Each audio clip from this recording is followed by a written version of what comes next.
Okay, so I'm going to go ahead and get started. For those of you who walked in a little late, I do have my presentation online. There's also a Google Doc in there that you can go through and participate in. So when I change devices from my tablet to my phone, I'm not texting. I'm looking at the Google Doc, trying to see what's happening in the background going through there. So you can go to this short URL, tx.ag/mudfcc. The Google Doc's in there, and my slides are in there, as well as my presentation from yesterday. I also have some resources in there based on some conversations that I've just had with other people. There's annotated bibliography that we started for our faculty at Texas A&M College of Engineering for blended learning courses in there. So with that, just gonna, good. Should I be pulling up this? You can, if you want. The URL's also right there. If you want to look at the Google Doc, I would recommend going in the Google Doc rather than just looking at the slides. So But this one is... it's taking to the next level. There you go. Oh, that's not what I had before. I must have hit the wrong thing before. I pulled up. There's a Google document Maybe in there as right. well. So before I get started, just kind of who am I? I'm Muenzenberger. I'm the Director for Remote Learning and Outreach Education in the College of Engineering at Texas A&M. So what does that mean? I support our faculty with technology-enabled learning, which is flipped inverted classes as well as active collaborative classes. We kind of define remote as anything that happens outside of the classroom, but that oftentimes spans in the classroom as well because the technologies that they want to use come in the classroom. I also work with our faculty on distance education programs. So in the College of Engineering, we have 9 Masters of Engineering programs online at Texas A&M. So I work with faculty in online courses as well. And then just on a personal note, I love to cook and I love to travel. So a lot of that, it kind of influences who I am and kind of the way I think about education as well. So what are we going to do today? We're going to look at the difference between a regular video that many of you are familiar with and what I call an interactive module. Other people call modules different, but we're going to look at what I think is an interactive module. Okay, we're going to discuss the implementation of these modules in an inverted flipped course, look at some analytics. Based on my workshop yesterday, I had way too much in there, so I kind of scaled back the analytics part. If anyone's interested in analytics afterwards, we can continue the conversation. And then also look at our current formal, but also informal learning spaces and how we've changed those at Texas A&M to allow more inverted flipped active classes within them. And again, there's the URL for the presentation, which I wrote on the board. Okay. So before I get to the starting assumptions, how many people in this room have a flipped course? Have. And how long have you been flipping it? Just 3 years. 3 years, 4 years, 3 years? 3 years? 3, yeah. Okay. So everyone kind of similar type experience. And so with those, have you been primarily using video? Have you been no video, text-based? Just kind of what's the... Yes to all. Yes to all. Okay. So one of the things I do a lot with our faculty when I train them about what is a flipped inverted course is I use these boxes. So what do these boxes mean? The blue boxes represent contact time hours with the students in the classroom. The yellow boxes represent outside of the class. So we kind of have this assumption that for every 1 credit hour I'm with my students in class, they should be spending 3 credit hours outside of class, okay? Traditionally, that's what it looks like, okay? You're right, we don't know what they're doing. We assign them something to do, we don't know what it is they're doing, okay? And that's part of taking your class to the next level is what are they doing outside of class? What do I know they're doing? What should they be doing? And so, again, here's a more traditional type class. The blue is me in class. The purple represents some type of homework, some kind of outside class time. And then the yellow is like, I think they should be studying. That's how much time they should be spending. And then when we looked at inverted flip modules, or courses, which are the last 2, you have lots of different colors in there. So some of those colors could be video.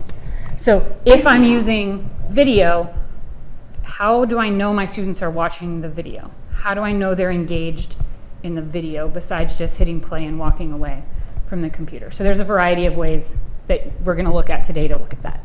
So basically, when I'm working with this with faculty, I'm not saying flipped inverted courses is not a way to cram more information in your class. It's using your class time differently, both inside class and outside of class. And that's because a lot of faculty come to me and say, I'm running out of time to teach stuff, I want to invert my class. That's not what it's about. And I make that very clear to them, that it's not about cramming more content into the semester. So I don't know how many people are in the Google Doc. You're more than welcome to put this through. But for those of you who are flipping or plan on flipping, kind of what technologies are you using in your class now? So for those of you who are using video, what did you use to create those videos? Just blurt it out. I use YouTube videos. I haven't done any of my own yet. Okay, so YouTube? Camtasia? Okay. Screencast-O-Matic and Captivate. Captivate? Adobe Captivate. Right. Do you know what version you're using? 5, 5.5, Okay. 6, 7, and then went back to 5.5. Okay. Yeah. Along those lines, if you could, if your lecture permits, could you just tell about a couple of software that are more good with the interactive capabilities, like which have better functionalities with respect to interaction? I'm going to get there. Okay, great. I'm just asking currently. So I hear a lot of people saying Camtasia. Okay, so we're going to get to a point where we're looking at Camtasia in a different way and how you have some more interactivity in there. However, what's really important that people often overlook is how you're giving that content to your students. Where is it an LMS? So at Texas A&M, we use Blackboard Learn. There's Moodle, Sakai, Canvas. There's lots of different places. Reason I say this, someplace where they're having a login ID and password, is because you need to know which students are accessing which things typically in order for your analytics to really help improve your course. And we'll look at YouTube and how you can kind of look at YouTube videos and make some estimations on stuff. But really, to take your class to the next level, you need to be using something where you have students logging in, because a lot of the analytics that this has power to collect can help you with your course. So how many people use Blackboard Learn? Okay. One of the things in our system is when you create any one of these content areas, the very bottom, there's something that says, do you want to track views? That's defaulted at our institution as no. So every faculty member I work with, I'm like, you have to say yes. So that's a frustration for me, because everything I have to go to scroll to the bottom and hit yes. But by having that turned on, I can later go look which students just accessed a PDF, which students download it, which students aren't. So when a student comes and complains to me or complains to you, I've never seen this, I don't know where this is, you really have some idea of, did they even click on it? It doesn't tell you if they read it. It tells you if they clicked on it. Okay? But if you put a YouTube video in Blackboard, they'll still track the number of views. They track the number of clicks, and then YouTube tracks the number of views, but not unique views. You just get number of views. So if YouTube could tell you your video has been viewed 100 times, but you don't know who viewed that video 100 times on YouTube. You know from Blackboard who clicked on the video 100 times. So you could see how many times a student clicked on the video, but you don't know who actually viewed the video on YouTube, how long did they view the video, where they rewound in the video, all of those kind of things. Right. Right. You don't know those things, but you know they clicked on it. Okay? So if you're not using the LMS, kind of make sure you're using it. Look at the resources at your campus. So modules. What do I define as a module? So we're all familiar with videos, right? You start the video, you play the video, it ends, you may have some type of assessment, right? So that's, when I think of a video, it's a static video, start and stop. The students can rewind as much as they want, but the assessment's always at the end. It's always very linear. When I think of modules as there's a start, and then there's a path, and this path is this looks very sequential. So I start the module, there's an assessment built in the video. So somewhere and I shouldn't say video, somewhere in the module there's an assessment. Okay? The student takes the assessment. At the end of the assessment, it says, yep, you're good. You know this information, so they go to the next assessment. Yep, that student knew that information as well, so they go to the actual content that I'm trying to get them in. And then from doing that interaction, it leads them to objectives. So that's still very linear. But what I'm able to do in a module that I'm not necessarily able to do in a video is I can say, you know what, you took this assessment, you didn't do so well, so I'm going to guide you down this path of getting this information. Once you get that information, you're going to go back, retake the assessment, and then the assessment says, yes, you're still good to go, and they can move to the next path, take the assessment, and then, yes, they're good, no, they're not. It's kind of a personalized learning approach, right? So it's not linear. It's very much, I'm trying to see if the student knows something. So if a student can define all of the terms, they don't need to watch that part of the video. They got it. They can move on to actually explaining different things or calculating.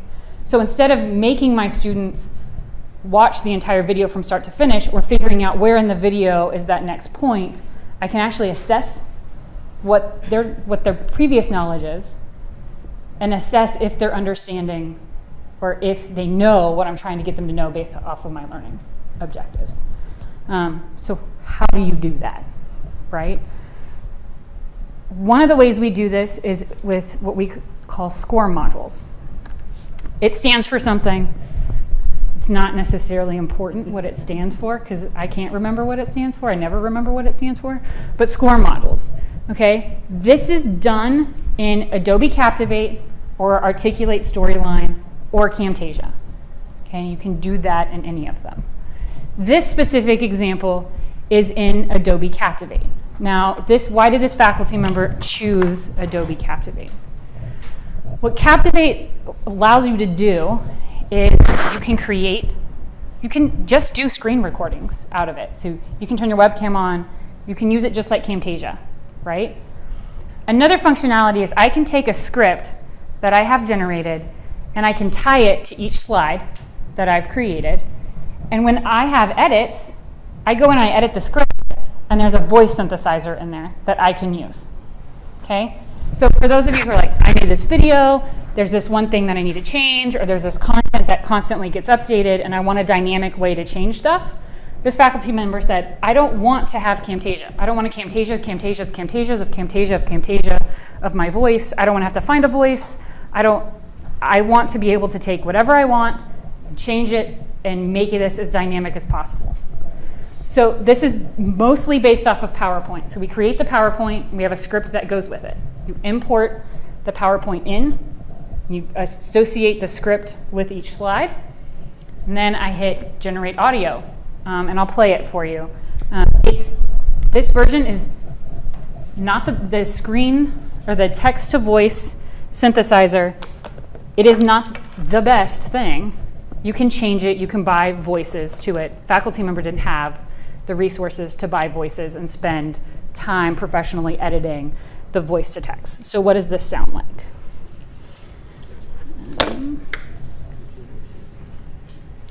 So this is a computer generated voice. It doesn't have to be this, so just remember that when you're...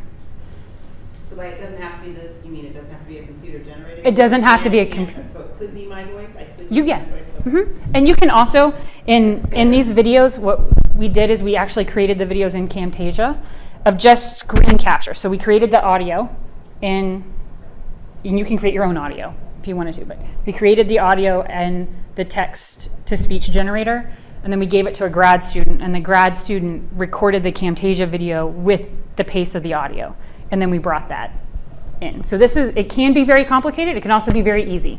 Okay, you can take your PowerPoint or you can take your Camtasia video that you already have, and you can subdivide it into chunks. So you want this 5 minutes, and then you're going to have a series of questions, and you want this 2 minutes, and then you're going to have another series of questions. Camtasia, you can do drag and drop questions, you can do multiple choice questions, you can do true false questions, you can have file uploads in there. It can be a variety of things. You can do that in Camtasia or in Adobe? Captivate. So this is what it sounds like. Practice the materials seen previously. You are an aeronautical engineer and you model to calculate the gravitational force between two different bodies in space. You will need to have three different inputs, that is, mass 1, mass 2, and the distance between the masses. You will also have... So if I skip to the next one, Solving this problem, it's a female voice. comprehend what we need to do and translate that into a flow diagram, and then beyond. And then it goes back to the male You will create voice. a flow diagram of how the solution should be implemented. And we have it Since closed this is an captioned engineering problem, we at the need bottom to for make sure accessibility. users understand what units need to be And this is all tied back to that text to speech generator. Now, when I get to a point where there's a quiz, let me turn this off. So this is actually Camtasia video with the voice. Looks seamless to the student, but it's actually two separate things. Okay. Next, I hope I picked one with the quiz in it. There we go. So there's my quiz and my self-assessment that I get to. I can choose the answer So that's just all embedded into the Adobe. into Captivate. Yeah, and so it actually packages it as a SCORM content. Then I take that SCORM content and I upload it into my LMS.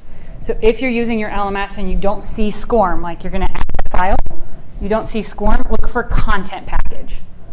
It's often used synonymously, content package and SCORM. Okay.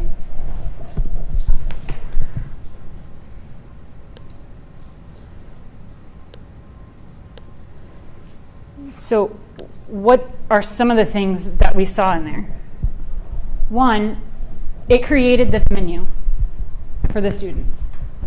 So after I watch it for the first time, I can go through and I can bounce back and forth between these because I've taken the SCORM, I took the quiz. If I don't finish the module and I don't take the quiz, when I get to conditional structures, I have to complete the quiz before moving on. If I've already taken the quiz and I want to go down to example 4, I can click example 4. And it does that through the LMS. So the LMS has this set of data in the SCORM that says the student's already done this, and they can continue to bounce through. The other thing it does is when the student finishes the module to its entirety, it takes the grade from the module and puts it in the gradebook. So if I'm trying to use an assessment to say, this is what my students knew before coming to class, right? You're looking at that prior to coming to class and you're having that drive it. You can go through and you can look at that information, and your students aren't having to look at a series of videos and then take a quiz, and then a series of videos and then take a quiz, right? Because often we see people, they're like, I have 12 videos and then I have my students take a quiz. Well, if you're having them watch 12 videos, did they even understand the first 4 videos before they took the quiz? So this is a way to kind of subdivide and packet all of your stuff, but also from a student's perception, when they log into the LMS, they don't see that they have 12 videos to complete. They see they have one module, and then we tell our students in this example, this should take you about an hour to complete. They can come back and forth as much as they want, but in that hour that we're asking them to spend in here, it's broken down about every 6 to 10 minutes with something they have to do. Sometimes it's a quiz. Sometimes we ask them to stop, go to LabVIEW. We want you to do this specific exercise in LabVIEW. And then we ask them, they come back in, and when they come back in, they have to acknowledge, yes, I did it. I don't have any questions. I did it, and I submitted my questions. So there's another online form that we use for them to submit questions to graduate assistants. So through here, can I say the students are actively engaged in the video? Kind of. And this is how we kind of do it. We know in this specific example, around the 8-minute mark is their first quiz. So I can pull a report, and I'll show you an example of the report. I can pull a report that says how long the students stayed within the module. If I see 8 minutes, chances are that student logged in, they pressed play, and they walked away because it stopped at 8 minutes and there was no other activity. Okay? And the activity stops after the LMS logs them out. So that's something you need to dig into and ask your institution. So in our institution, it's really at 30 minutes. So why is that important? If a student starts this and it goes to 5 minutes and it just stops at 5 minutes and there was no other activity, they weren't doing anything. if they go in here and they're actively in an assignment and they're doing something and they come back at 30 minutes, their total time in the module would have been 35 minutes because the LMS hasn't logged them out, but they click that yes I did the activity button. So when they click that button, it's a seamless time frame. Okay? So there's some starts and stops in there where we can say, yeah, the student started the module really strong and they were in there and they were actively going, but when they got to exercise 4, which should have been around 40-ish minutes based on our calculations, there was no other activity. So at that time, the student stopped. That's kind of an assumption that we have. Now, we also use this, and we've looked at this to say how much time are students actually spending in our modules and how much is the self-reported time. So when you start getting down to research, how much time are your students actually spending in the online materials? We were able to, self-reported, on average, students said that they were spending about an hour. We told them they should be spending an hour. They self-reported they were spending an hour. So it could have been because we told them they should be spending an hour, or they were actually spending an hour. We don't know.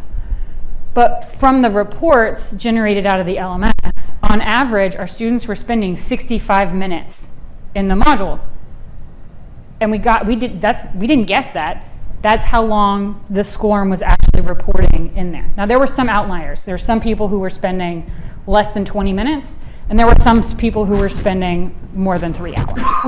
But a majority of our students were spending around 65 minutes to do that. These were also used in a very large Common Core class. When I say very large, there's 3,000 freshmen that take this course. It is broken down into 30 sections of 100 students. We have 8 to 10 faculty that teach the course.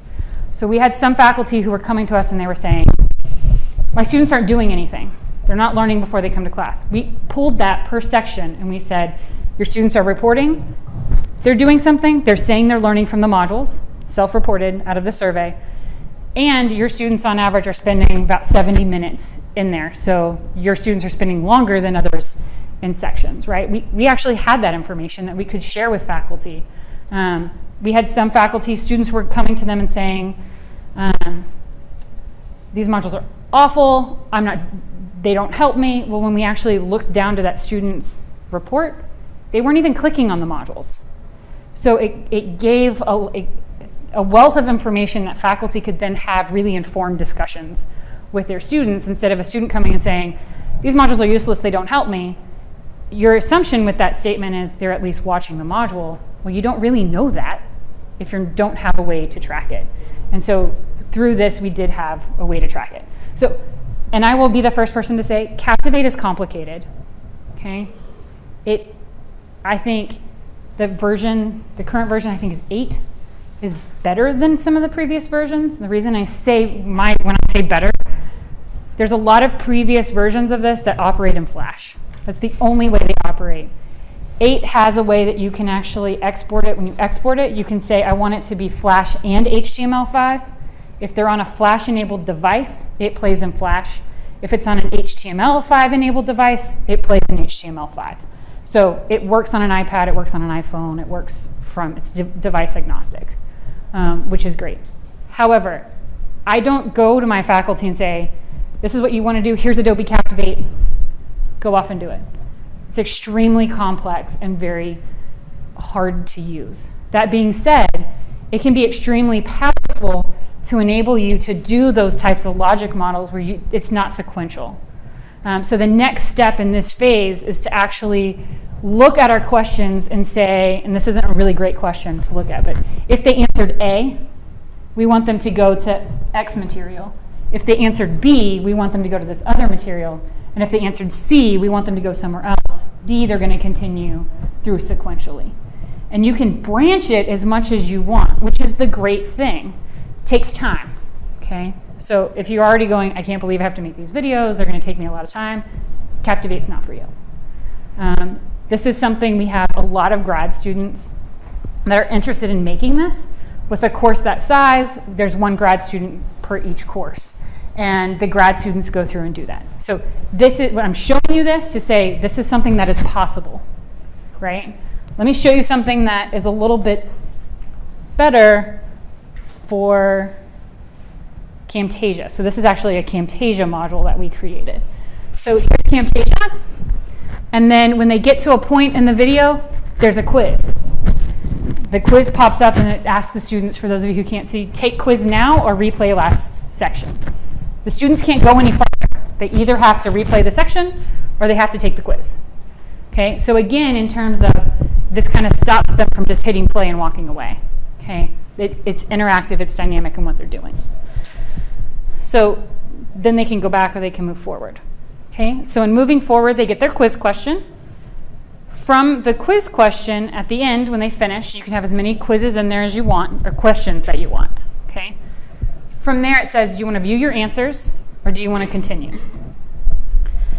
So then they can go back and look at what they said, or they can continue forward. Okay. And you can have them in there a few times, but in Camtasia, it's considered all one quiz. So in Captivate, I was able to take the quiz and kind of segment it and say, this is part 1, this is part 2, this is part 3, and I could give the student a score for part 1, part 2, and part 3. In Camtasia, you're not able to do that. It looks at it as one entire quiz, and at the end gives one grade. Okay? So where Captivate, you could really be more advanced in picking A, go this direction, B, go that direction. In Camtasia, it's really more linear. It's just about how do you want to break up your content. So where would you insert those quiz questions? So if you already have modules out there and you already have videos out there and you have 12 videos, putting those videos into one module and saying and then you have your quiz, look at your quiz and go, which questions does it make sense that they need to be able to address before moving on, and putting those in Camtasia as a quiz. It's pretty easy. It's insert quiz in Camtasia, and you can add as many questions as you want and put them in there. Okay. That being said, and I don't have another arrow. That being said, when you export it out of Camtasia, do not export it as a video. If you export it as a video, you're going to get a flat MP4 file. All of your quiz questions will be removed. You have to export it as a package or as SCORM, and then take that content and upload it into the LMS as a SCORM or a content package. Okay? So don't spend a ton of time. And if you spend time in Camtasia and you're trying to add quiz questions and they never turn out, they never come out in the video, that's why. Okay? Do not export it as a video file. It will leave everything out. Okay? Questions?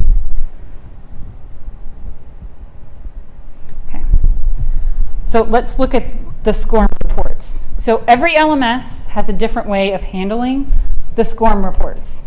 I say that because your LMS may have a different format than Blackboard Learn. This is Blackboard Learn at our institution. This is the SCORM report.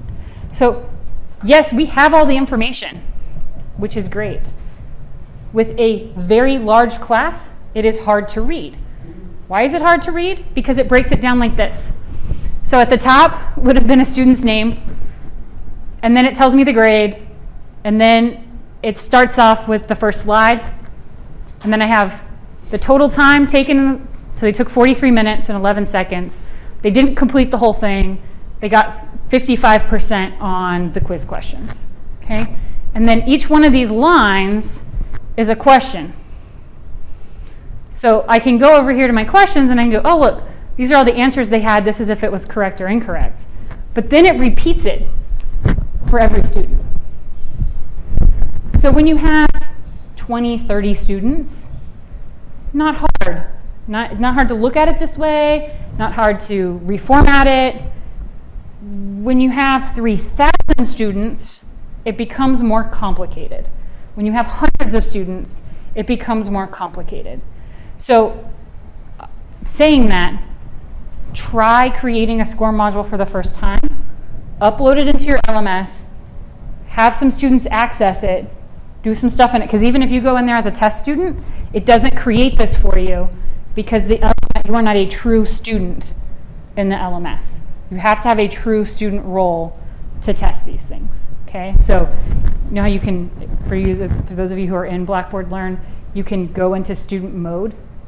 Yes, you can't test the SCORM module in student mode. You need real students to do it. Look at the data that you're getting out of it. See if it would be helpful. Are you in a class that you could use that in? Okay. If it's not in a format that you can use, what we actually did is worked with our instructional technology services, which runs our instance of Blackboard, to get a report, which is right back here, that we could actually use and we could actually analyze. Okay. The next phase for us in large classes is creating a portal where the instructors can go in and look at just section data. So because we host these actually in a community, so who's familiar with community versus courses? Okay, so we have one person. So I'll come to you in a second. Why do we use a course versus a community? A course is tied to that semester to those students. Okay, it's on at the beginning of the semester, it's on at the end of the semester. We use a community because it's on until we tell them to turn it off. We can add additional students in there. So in our freshman engineering course, we give them LabVIEW videos, and we give them MATLAB videos, we give them some C programming videos. They're done in the same format. We had students come back and say, I really wish I had my videos in my second year. I really wish I had them in my third year. So now, because now we host them in a community, they have them forever, okay? And all of the students, so those 3,000 freshmen, they can go in there as many times as they want. All of the instructors have access in there. So an instructor can post something, and a student can go see what other instructors post. So if their instructor has explained something, and it's confusing to them, and they want to go see what another instructor posted, they have the power to do that.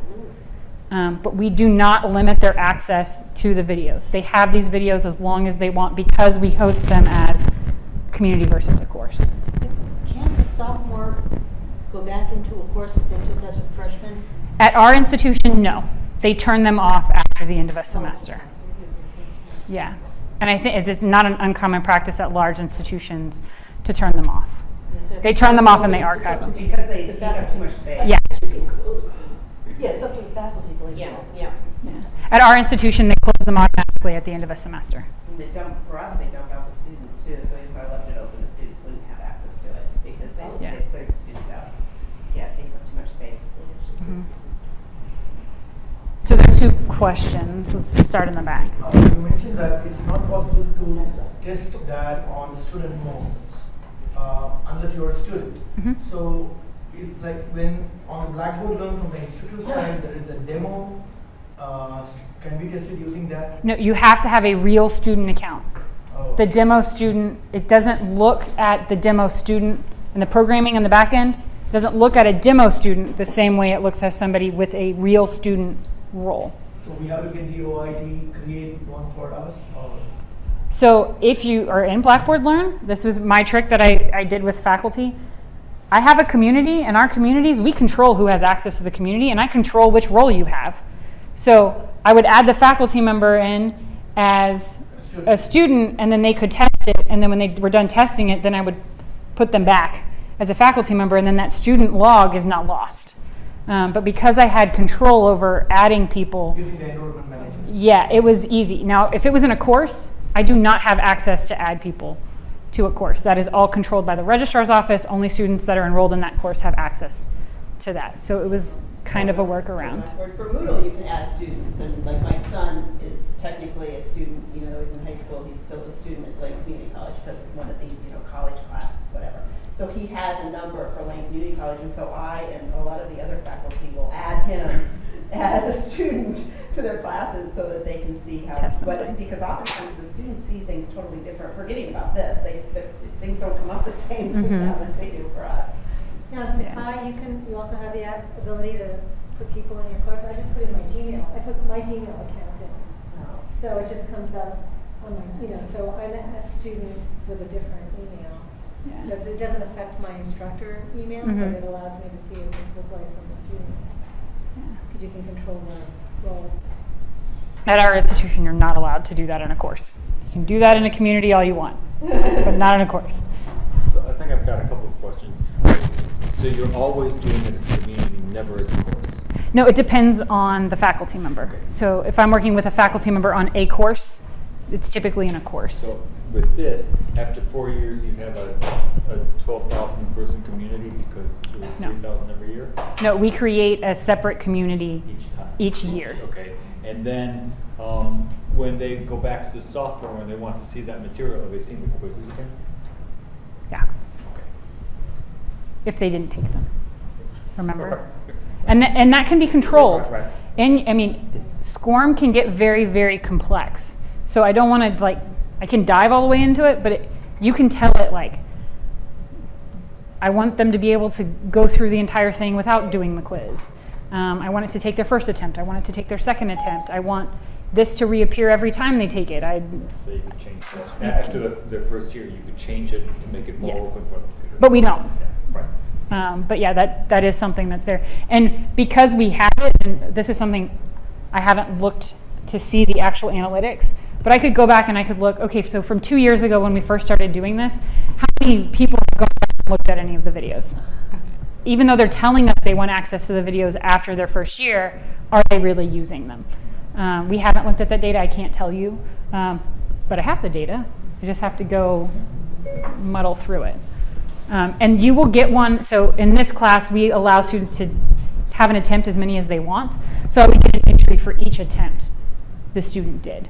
So if I watched the video 5 times because I didn't get something, I'm gonna see the student entering 5 times. I'm gonna get 5 different times that they were in there. So when they're reporting how much time did they on average spend, we ask them how much time did you spend going through it one time, not total cumulative times on the self-reported data.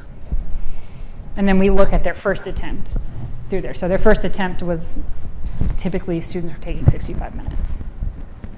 So, questions? Okay. So take a few minutes and you can talk with the person next to you, or you can kind of think through your videos and say, how would you convert them into modules? Okay? So just think about that. And it could be something as easy as, I'm going to take my 12 videos and I'm going to pack them together, I'm going to put quizzes in between. Or I really like this idea of making them really dynamic. And how would you accomplish that at your institution?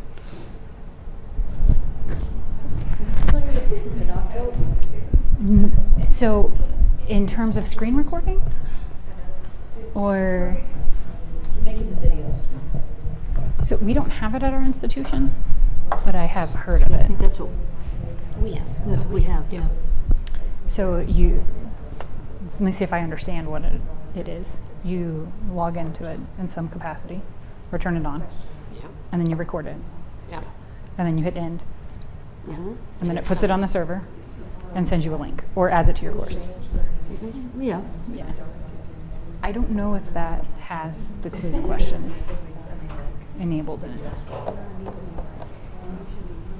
But it doesn't mean you can't take that video, the entire video that you just recorded in there, and put it into Camtasia, and then splice it and add your questions. Yeah, I don't know. I had Camtasia in a previous work setting, and but I don't know what we can talk to Robin and see what we need to find out about it. I mean, I do like the idea of the decision tree there. Yeah, me too. Because right now, everything's pretty much text-based with a few YouTube videos in there. Yeah. Now, are y'all closed captioning your videos? Do you know, are y'all providing captions on your videos? Well, I know how to get into the Which YouTube were- ones. so these- Yeah. We for those that we do it when we have a request. We have a state exemption, not a national exemption. We have a state exemption on the server that we use to host our videos. So when a student has a need, yeah, we've filed. It's a risk analysis with the state that we filed, and it basically says you do not have to caption as soon as it goes live. But if there's a student with a need, you have to provide captions within a reasonable amount of time. And the reasonable amount of time is 24 hours. Oh, But we have a provider that has committed to being able to turn the videos around to us in 24 hours. So we don't actually caption them ourselves. We're encouraged to caption them, but, We are too. We're encouraged to caption them. but not required to. Yeah, so the law's changing. So just, it may actually come out that they have to be done the second they get online, which is a huge financial burden. And I take the stance faculty should not be using their time to caption their videos. Now that poses other problems because then you have to find funds to cover the captioning. Yeah, we're not in a large institution either. Yeah, and I mean, just at A&M, it is extremely, extremely expensive for us to caption every single thing we have online. But with this exemption, it provides us a little bit of flexibility. But we're still trying to overcome that barrier. So Now, that's federal law? yeah, the federal law is changing. We don't know what it's changing to, but it should come out in the next 6 to 8 months for what it's changing to. It's a big shakeup. I have a feeling I know what it's changing to, which, yeah. Yeah, big shakeup. So it's going to impact a lot of people. If you have YouTube videos out there that are publicly available, it's going to probably hit you harder than those who are on a closed streaming server on a university. Yeah, but they're all captioned already, aren't they? No, ours are not. No, the YouTubes. So no. If you have the automatic caption thing on, it is 50 to 60% accurate. And if you're providing it to a student and the student really can't understand what you're saying and they're reading the captions and they're 50 to 60% accurate, are they really able to understand what you're trying to provide them? And if you're not, you're giving one student a different educational experience than the other. Disadvantage. And then you still have to go through and clean it'll guess them, and then you can go through and clean the captions. But it still takes time. And whose time is going through? In engineering. Do I really want to make these videos now?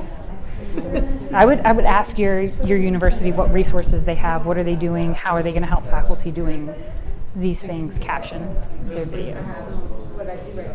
It's a huge, we're having lots of conversations at our university about it. Across the university, across colleges and departments, it's a huge I concern. haven't heard anything about it. They just. The law's changing, unfortunately. And the only reason I know we're encouraged to is because they put a course through Quality Matters Quality and matters. forfeited the point for Captioning. captioning everything, but got all the 3-pointers Yeah. and got the course approved. So let's kind of share, and then I'll share out a little bit of the conversation we were having. So what are some of the things that you discussed? Nothing? There were lots of conversations happening. What? Was it anything related to flipped learning?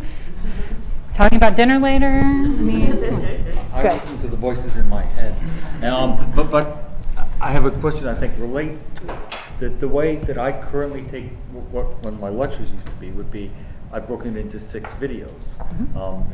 A content video, an example problem video, a they solve a problem video, and then sort of repeat that. It would be easy to put those 6 videos into one module with gatekeepers, quizzes to go. But then I've got one 30-minute video, and all the indications are students want little chunky things, so that they can watch it on the phone, on the bus somewhere, as opposed to something that looks as intimidating as 30 minutes. So something that is 30 minutes, but they can come back to it as many times as they want, and they pick up where they left off, wouldn't be appealing to you? So my sense, and I could be very wrong, is that they like a concrete block that has a defined start and end that fits the amount of time that they can expect. And that's a little different than start and stop, because when they started, if it's a 30-minute block, they don't know when they started how Right. long they're committed to until the first break. Mm-hmm. Yeah, so that's something you could ask your students. It's something you can test and see. Are they more likely to watch when they were individual videos? Did they like having it kind of all together in one place they had to click instead of 6 places? Are you seeing any knowledge gains from having the quizzes in between the videos instead of one big quiz at the end of all of your videos? What's the difference? I wasn't part of the study that did that, but Dr. Embry, he's currently at Texas A&M, when he was at Purdue, he did a research study on all of the separate videos and then having them in between. I'm not sure where it's published, but he did look at that. But it's different with every population set of students, kind of the preparedness of your students. Anyone else kind of? Yeah. I like the idea that you break it down to like 6 or 8 minutes, and then they will have a click in for questions. If they answer correctly, maybe they don't need to watch their meeting lecture, and then they can continue. Mm-hmm. Otherwise, they have to watch it, and they come back, you re-quiz them, Mm-hmm. and then they are able to, if they answer correctly, they continue. Is that Yeah. the thinking? Yeah. Then the question that you ask them, do you connect them outside somewhere for them to do the quiz? In the Captivate modules, it's all handled inside of the module. Oh, it's all inside. Yeah. And there's a recording to record, to judge whether answer correctly or not. Yes. Yeah, and that reporting that's in there. The report that I showed you previously, it was a simple report of a pretty linear module. Like I said, our next step is to really create that personalized learning experience where I'm coming in with some other life experiences that I may know something. Other students may not be coming in with that. So you're not holding all the students accountable from watching beginning to end. They can go where they need to know and what they need to learn, not starting all the way at the beginning, but maybe they're more advanced. That forking is really only available in Captivate right now, Camtasia.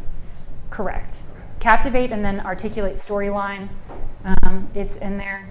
And there may be others, but those are the two that I'm familiar with. Yeah, So- you can fake it out. So if you have like Sakai or something, or you're using the Interact, you can fake it out. You The probably- Sakai and Captivate, so you make the small module where you have a quiz, and the quiz is connected to Sakai, which allows you to take, and the quiz is one of these ones where you have questions which are random. You select 5 questions, let's say, that are randomly generated from a larger pool, so they don't get the same one every time. And the idea is they can re-watch the module and retake the quiz as many times as they want up to a point. So That's if they a good want to question. go What's back. Sakai? What? What's Sakai? Oh, it's like Blackboard, but it's Okay. like open access. But the thing is, you could have them do that so that the students would functionally want to go back to get the better grade, right? And then they would go on to the next So- module when they got a sufficient grade. So Right. you could kind of fake it out that way Yeah. in Sakai or using these things that way, so you have small, and that would also affect the expectation of how long you're going to be spending. Yeah. Because each one, instead of having it fully branched, you would just have a series of things. I love the idea of having randomized questions in there. The newer version of Captivate says it will do that. I have not figured it out. Okay, so that's what I'm. Blackboard. Yeah, Blackboard. You can do that on Sakai. Yeah. Yeah, and But- you can randomize the order of the answers, you can randomize which questions, the order, you can. If you wanted it to just be one file that they had to click on, Gone. where this would be, you click on the video, Yeah, and it that's- tells you to go to the yeah. quiz, and then you click on the quiz. Or these, you can just click on the one video, and the goes. quiz, everything is seamless. I don't know how important that is or not. It obviously sounds great if it's easy and you have access to the software, But like I said, you can do a little bit. You can go Right. the next step in Camtasia, and kind of play with it, see where you're going. This could also give you really great funding or grant type opportunities if you're at an institution where that's important. And saying, okay, I've done Camtasia as a seamless video. I inserted questions, but now I really want to take it to the next level and do some personalized learning, some individualization in what I'm trying to do. I want to write a grant to be able to do that, and then have a team to help you build those things. Because, and I will say, I do not recommend, when our faculty are like, I want to use Captivate, we're trying to be creative in finding resources for them around our campus community. Our campus is very large.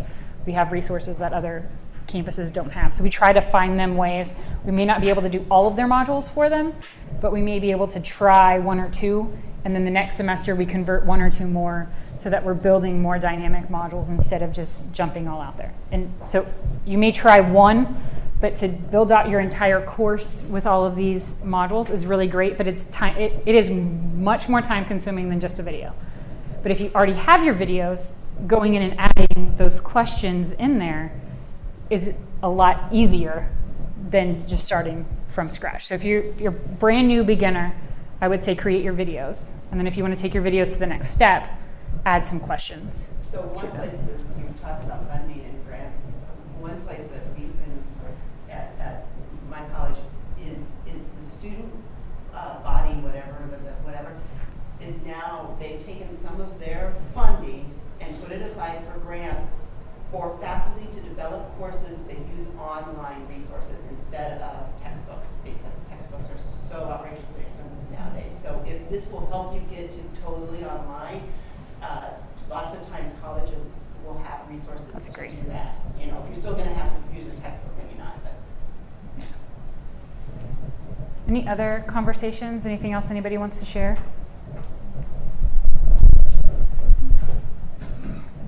Okay. So now we're going to take a brief dive into analytics. So this is an example. I don't like standing right here. It's the lights in my moving. So one of the examples of analytics, this is a homework portal screenshot from Pearson. Okay, so this is Pearson Mastering. But Wiley has something similar, McGraw-Hill has something similar, Cengage has something similar. I think on my Google Doc I listed Zybooks. It's a relatively new textbook company. They have something similar as well. So what's happening in all of this? Let's start with this back image here. What you don't actually see here is the quiz or the question name. And then here, how many students completed it? Was this in your course or the overall system? Okay, so this could be your course section. This could be nationally, depending on what platform you're using. So you're able to compare your students that have answered the questions versus nationally the students that have answered the questions. Okay, so then this is difficulty level. This is median time spent. So in this instance, in this course, their students on average took 4 minutes to answer this question.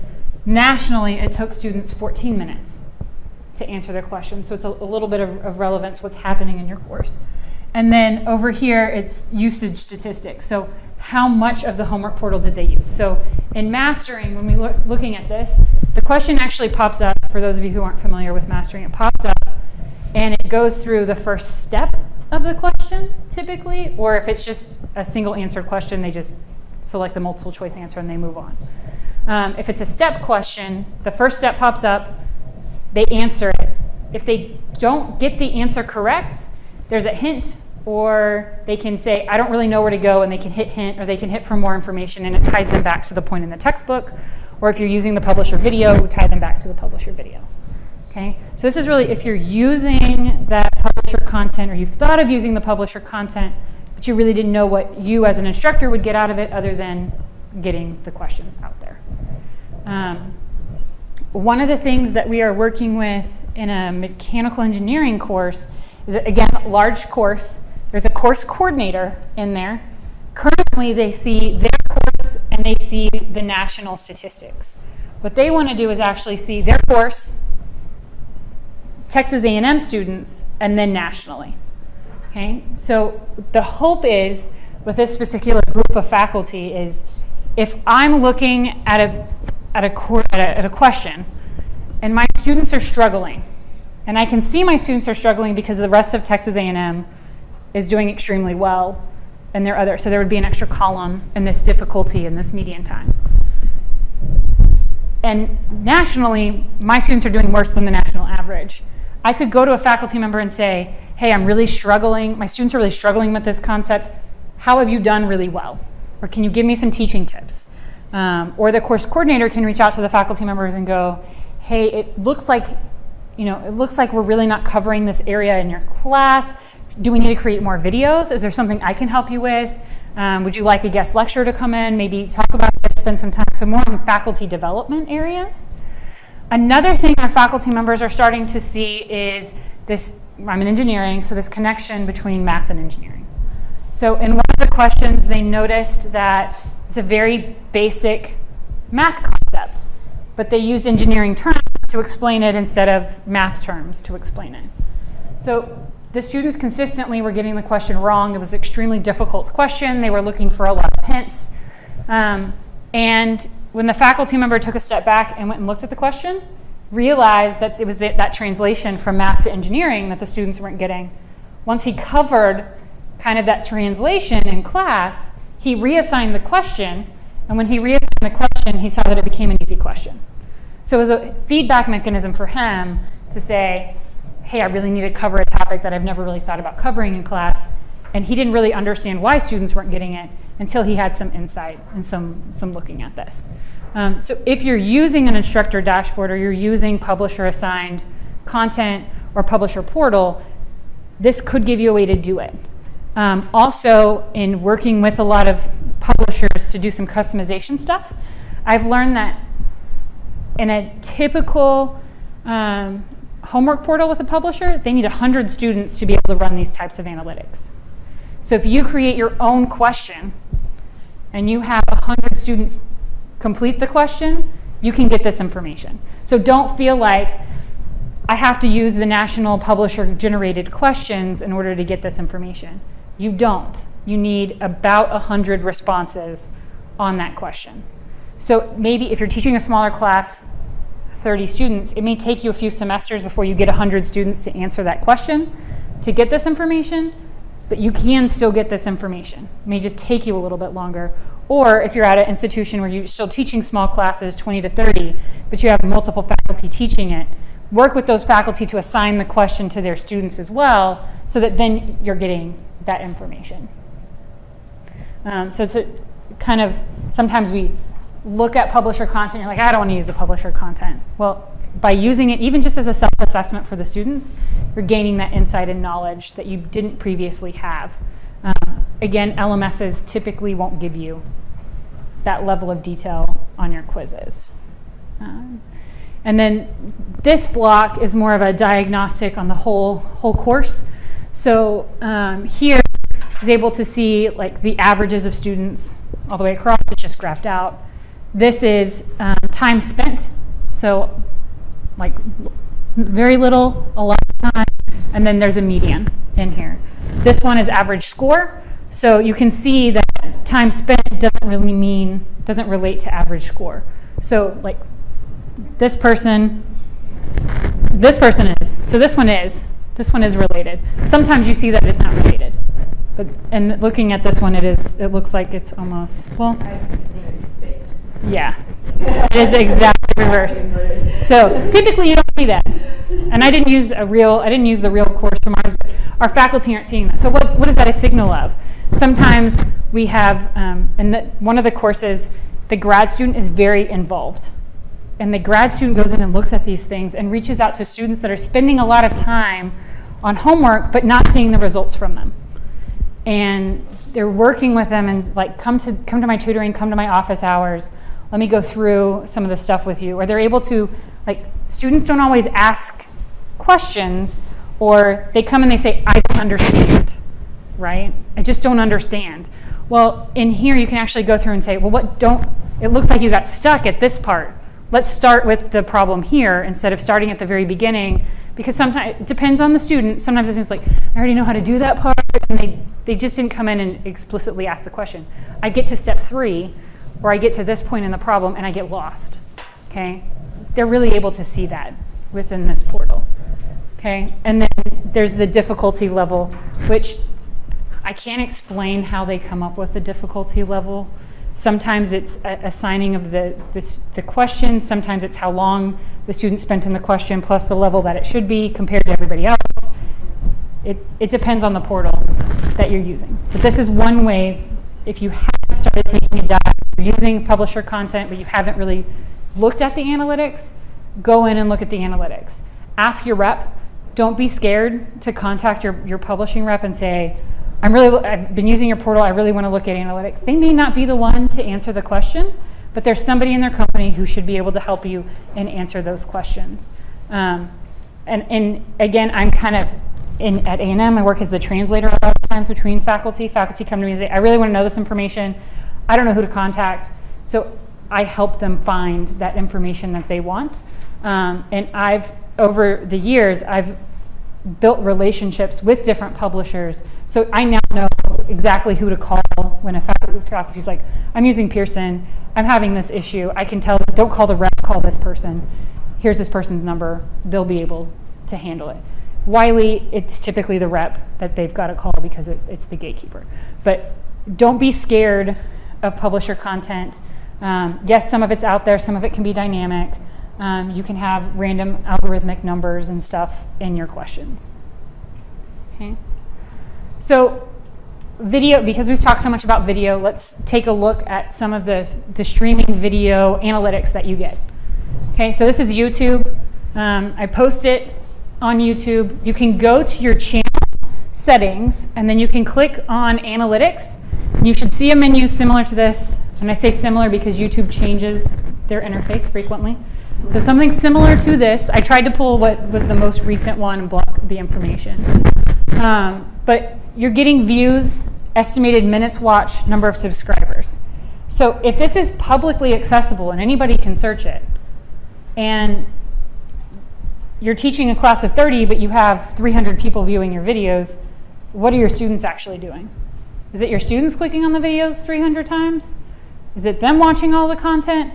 You're kind of making some assumptions. If you only release the video to people with the link, then you're kind of making an assumption that it's those students in your current class looking at it. But then you've got to go through and reset your analytics on your video every semester so that you're really only getting that semester's students clicking on the video, right? So the information's there, it's just not down to the user. And then in terms of engagement through the video, you can ask them, like, and define this with your class. The likes were, yes, this video was helpful to me. The dislikes is, I need more information. So you can use that as a scale of what you're going to cover in class and where you're going to go. But again, you've got to look at per video what's happening and have the understanding that it is just your students or it's everybody out there. Again, you can use days. Can't you limit like your views to yes. Who looked at it on these days so that you can sort of get rid of those? They looked at it 2 months ago when I wasn't even in class, sort of thing. You can not on the overview screen, okay. But over here. I always do that. That would be a better, at least if it's in the right. days I should be looking at it, I'm more confident that it's my students yeah. versus the random public person who stumbled across it. And then on the next screen, you have a little bit more information in terms of views and estimated minutes watched. It can tell you, are males watching my video, are females watching my video, are the males liking my video more, the females commenting more, kind of. And it can also give you geographic location, which I don't have, but it does a really nice job of putting where in the world are people accessing it. So if you're looking at it in that narrow view and you see this big blip in Australia, it's kind of like, okay, there's this group that's throwing off my analytics. So you can get this information. You can definitely use this and say, like, when they come to class, there's 10 people in this room that have watched the video and 10 of you haven't. So I want you to take some time, find somebody in class that has watched the video, and be the person that watched the video, be the teacher. Kind of give the student some information. What did they get? What did they miss? What was the take-home messages? So you can use that as an exercise for the students who did watch it to share out. Be careful with that because you don't want the students to always think, oh, I don't need to watch my videos. Someone in class is going to tell me what was important in the video. And I would tell your students you're monitoring their activity before you start using the data. And that's something I always work with faculty. If you're going to use this, you need to tell your students you're going to use this so that they know that you're looking at it and that they're not blindsided when all of a sudden you have all this data. That's even more important when you start looking at LMS integrated streaming platforms. So an example of this is Echo 360. There's Kaltura. There is MediaSite. Those are the 3 most popular versions. If you have a university kind of website where you go to upload videos, chances are it is powered by something. Ask them what it's powered by, and then you can go to those websites and get more information about the analytics they have. But what do I get out of those analytics? So they've logged into Blackboard, they've clicked on a video to watch it, and this is just screenshot. So there were 71 people watched my video, cumulative views is 71 times. So nobody watched it more than once, right? The average completion of that video was only 54%. What I don't know is which 54% of the video was it. I just know that they watched 54% of the video. The other option that a lot of faculty have but they don't use is real-time discussions within the video. So when I'm playing the video and a student has a question right there, they can ask their question, and in the discussion, it's public. And then other students can go reply to that. So if you don't have these, and you're in a situation where you can start influencing and asking, I really want to know this information from my students. Have we looked into something other than YouTube to stream the videos? Or ask other institutions, maybe there's something that you can do system-wide or something that statewide people can help you out, or try to test something, do some research, and someone can help you host your videos. And then there's also, what I don't see here is bookmarks. So they can choose to bookmark something. The bookmarks is more private between the student and the instructor. So the whole class can't see the bookmarks for the rest of the class. And then when they go back to the video, they can see where they bookmark it. So in the video, if you say, this is going to be on the quiz, or we're going to cover this topic, a student can choose to flag it. And you can see where those flags are. You can also see the discussion topics. So the little bubble up here, you can click on the bubble, and then it will show you all the discussions. And you can click on the discussion, and then it bounces you back to the section in the video where that discussion happened. So it's a little bit of, you can use that for students to help clarify content and information. A lot of our faculty don't do that. They just use this to host videos. To me, the most powerful thing is this line right here. This is a heat map and usage. So the red indicates high level of activity. Okay? They may have only clicked on the video once, but they're rewinding and going back and watching this section right here. So what happened in this section? Is it confusing? Is there some content that I should cover in class? Did I say, oh, this was going to be on the test? And so they're just rewinding. Or is it that you have a slide every time here, and they're pausing, taking notes? Okay, so, and we've used this for course improvements too. We had one faculty member who had way too much stuff on his slides, or her slides, and the students were just jumping slide to slide, not watching the video because everything they said was on the slide. So we went back and we converted their PowerPoints and worked on presentation skills, lecturing type stuff, and totally changed their heat map just based off of that one thing. So then they were really able to use that information in a much more meaningful way in their class. So that's, I think, really helpful. The other thing that's extremely nice about these systems is, and I'm not advocating any one system over the other, I'm just saying it's really great to have an integrated streaming solution in your LMS. Find one, work with your university. Maybe you already have one, but you really haven't asked the question, where is it? I can get to the student level, and I can get to the video level. So I know which students clicked on which video. I know how long they clicked on the video. I know what percentage of the video they clicked on. We have a faculty member right now in material sciences looking at how often the students are watching his videos. Are they really watching them before they come to class, or are they all watching them right before an exam? And when should he be releasing videos? Is it helping the students achieve their goals and objectives in class, but also on the exam? So are they doing just as well in the in-class assessments if they don't watch the video or do watch the video? And what are the outcomes on the exam? So again, I can get kind of this overview of what's happening in the class and go through, and sometimes it's grad students that look at this. Sometimes it's faculty that are using this. I can tell you we're getting ready to look at potentially new LMSs at our institution, and faculty that have been using this say, you cannot take it away from me. I will not switch. I have to have this. I don't want to go to YouTube. I don't want to pilot some. If I'm going to pilot something, I have to have the streaming system integrated in it. I have to see the analytics that it's going to generate for me. This is extremely important in my class. It's important for the output of the course. So I've kind of given you what happens in the free area, what happens in the LMS, and then this is more futuristic At A&M, we just entered a contract with Civitas Learning about a year ago. Civitas is an analytic company, and what they do is, and I'm sure you're familiar with this, you have silos of data all over your campus. You have your student information system where students go register for classes where you enter grades. Okay? Then you have your LMS data.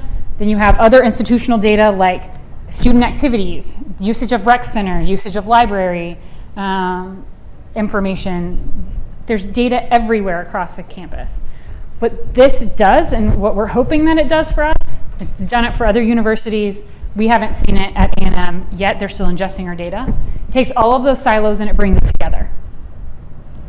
Okay, so we can look at predictions that we couldn't look at before because all we had was grade, and we had midterm grade and final grade, but we didn't have the LMS data included in that. So what was a student doing in a semester before the midterm grade that indicated they were going to fail the class?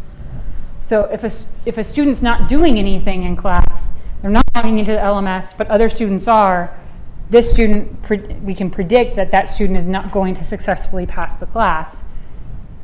And it can be used from a faculty level. They have a faculty product and they have an advisor product. We're using it as an advisory product so that advisors can be more active. Okay, so not just taking the faculty, letting the faculty look at everything, but look at the holistic student and say, and it's about messaging and reaching out to the student. You don't want to reach out to the student and go, you're going to fail, you're going to drop out. You know, but what's going on? What's happening? Is there something I can help you with? And it may just be, I'm having a bad week, or my parent's sick, or I found out I was going to have surgery, or whatever it may be. That opens up the conversation to say, what other resources are there on campus, and how can we help you in ways that you couldn't do before? So we're hoping this is a useful tool. This is another way to look at it, and this is the faculty portal. And so it kind of, it helps, I can't say it helps because we don't know, but recommend faculty to reach out to students based on activity within the LMS, activity within your class, kind of giving them, for those, has anybody heard of Course Signals? So Course Signals does a similar type thing, but it's in the LMS, and it only looks at LMS data. So what's happening in your class, and will warn the students they're falling behind, or they're green light, they're on track to be successful. Are there other competitors? Yes, Starfish Analytics, there's another, Blackboard Analytics, there's another one. Blackboard Analytics, is that for all at this point? No.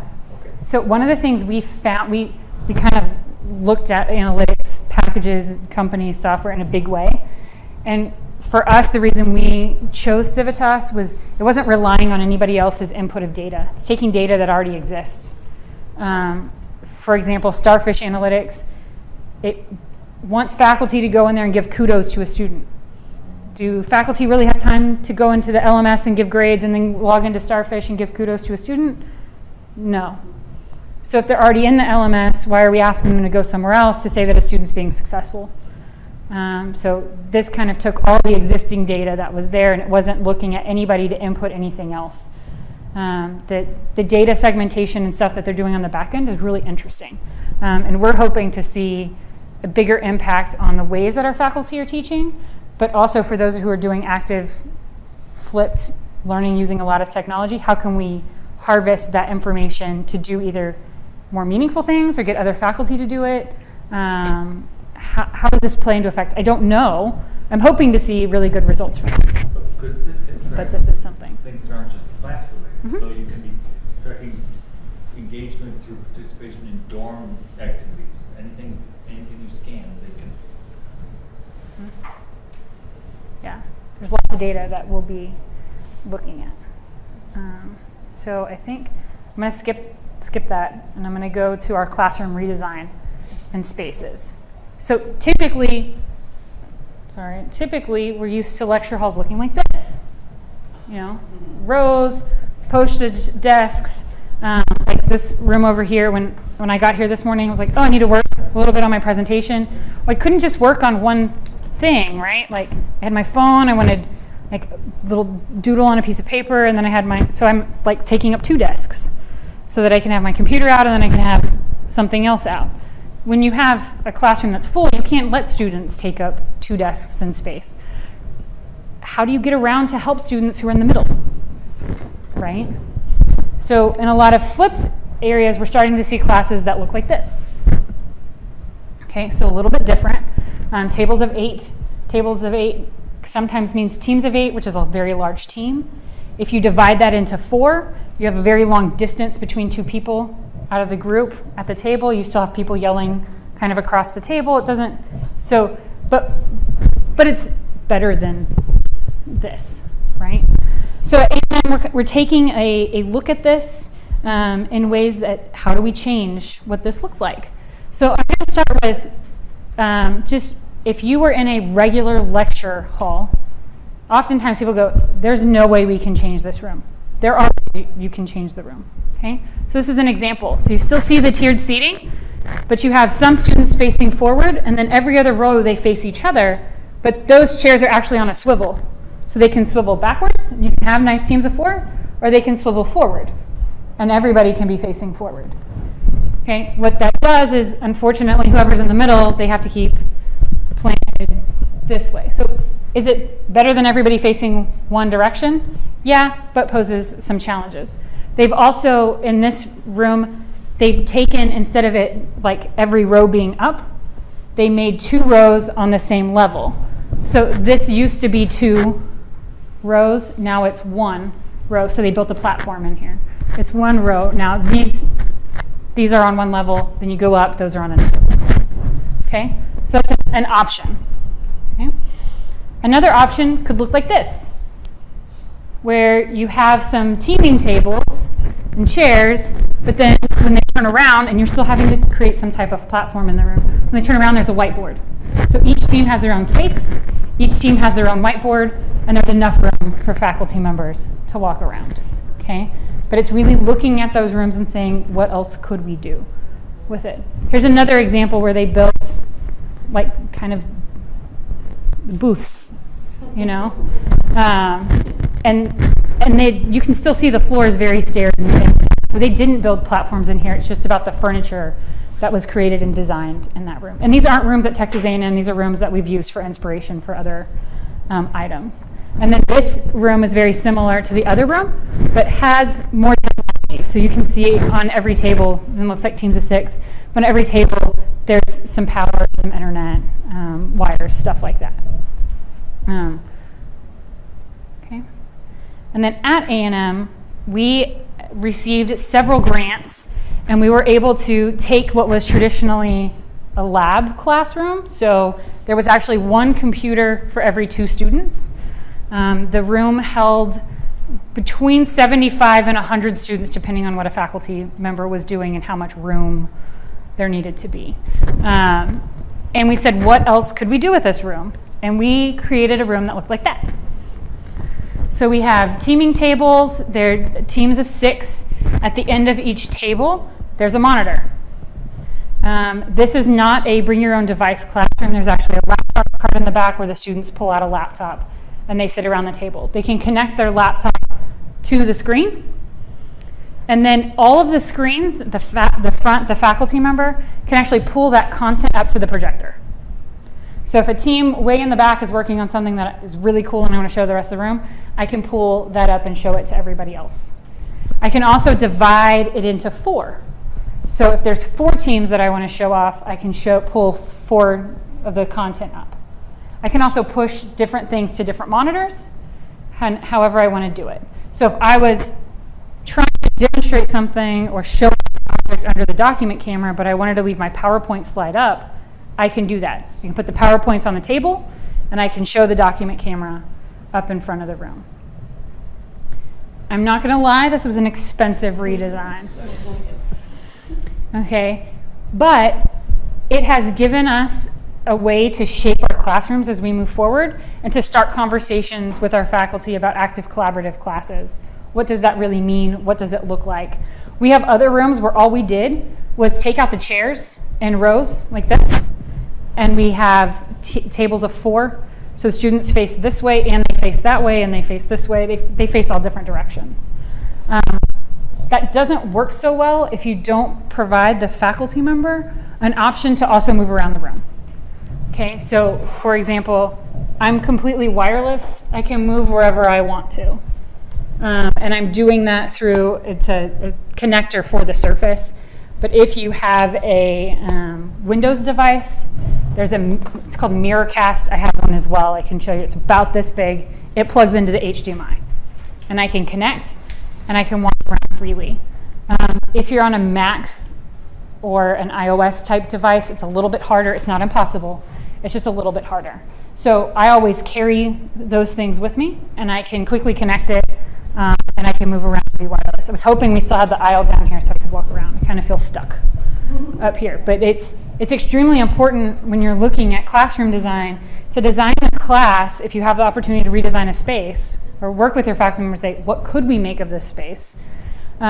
You don't want to design it as an active class for students and then tie the faculty member down to the front of the room. You've created this weird climate dichotomy in the room of, is this an active space? Is it a traditional? I don't really know. I don't know what to do as a student. I don't know what to do as a faculty member. So really providing that opportunity for them to either do both or to allow them to function and move about the space. Yeah. So this is just a plug for a different model that we have not done, but the University of Delaware did in their integrated science classrooms. If you have a class that's under 100, I would say, they have these pod chairs that are actually not that expensive. They're expensive, but relatively. And they have a desk, but you can connect 4 of them together or 6 of them together to make a bigger table, and everything's on wheels. They have a thing underneath where they can put their backpacks and stuff. And I was at a conference there, and they assure us that after the first 2 days, people stopped playing bumper cars with their pod chairs. We never did, but we weren't there for that long. So, but I can't afford to do this, but I might be able to afford to do the pod chair sort of redesign. And the nice thing about that is also that ability to turn around and actually, because right now all my students face each other, and so all of them have to turn if I am doing anything at the front of the classroom. And so I really like that. So we have some of those pod chairs. Is there a problem with that? The ones we have are extremely uncomfortable. Oh, okay. These So aren't too bad. I would, whatever furnish, and this is we're getting ready, I'll kind of have a plug at the end. We're getting ready to redesign an entire building, looking at new classrooms. And one of the things we flat out said is, we are not buying any chairs that we do not sit in for longer than 2 hours. Because we can't expect our students to sit in something for 15 minutes or an hour and a half if we can't stand sitting in it for 20 minutes. It doesn't matter what you're doing in class, they're not going to be happy, they're not going to be paying attention. That's a crucial part of our course design. Our university has students pick the chairs. Yeah. They're the ones sitting. Yeah, it's a really great idea. So another thing that we're also looking at is our informal learning spaces. So not just what happens in the classroom, but the resources that they have outside to continue to do group work or facilitate design. So this was a computer lab. Looks like a computer lab, right? You've got computers, you have printers in there. And this is in a relatively new building, and in 2 years, they converted it to look like this. So half the room still has computers in it. The other half of the room has couches, and these are actually couches with like a bar on the back. So you can actually get more people kind of all together in a mini kind of lecture seating. There's the back has a lot of internet ports for people to connect. What's not shown here is there's one collaboration table in there where students can pull up and as a team work on a project with a bigger screen. So like you saw in this slide, there's a table just like this in that room for students to work together. Is that just an open teaching, a teaching classroom, or is it an open? No, this is an open student lab. Open. Okay. Yeah. So I'm running out of time, I believe. The sessions end at 2. Oh, so yeah, we're running out of time. So in our new education complex, we are really looking at our formal learning spaces as well as our informal learning spaces, and how do our students use them? What do they want to be able to do in that space? So we're having lots of open student forums, getting feedback in them. What do they want to do? What do they see in a classroom? But also we're asking, what are faculty? What do they want to see in a classroom? And so we're hoping to come up with some very flexible but unique classroom spaces. So really not just thinking of a classroom as a place where you come in and a faculty member dictates our lectures, but can come in and do any variety of pedagogy styles they want. If somebody wants to come in and do active collaborative with bring your own devices, and they want all the students connected, and they want all the monitors up and raised, they're able to do that, or they can come all down. Okay? This has taken us a long time to get there, but we're under construction now. It's really exciting. So in 2 years, we will have hopefully some really interesting classrooms to show the world, and some case studies where that has worked.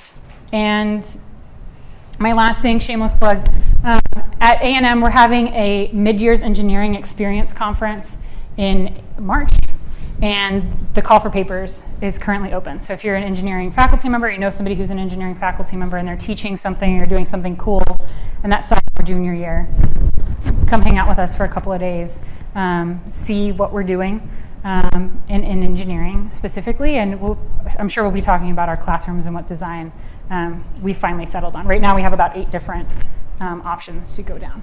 So and with that, I'll stick around, take any questions. Again, you can contact me anytime. My information's in that Google Doc. I'm going to leave that folder open and public as long as I possibly can until I run out of room, but it'll be there. So thank you so much for coming. I'll see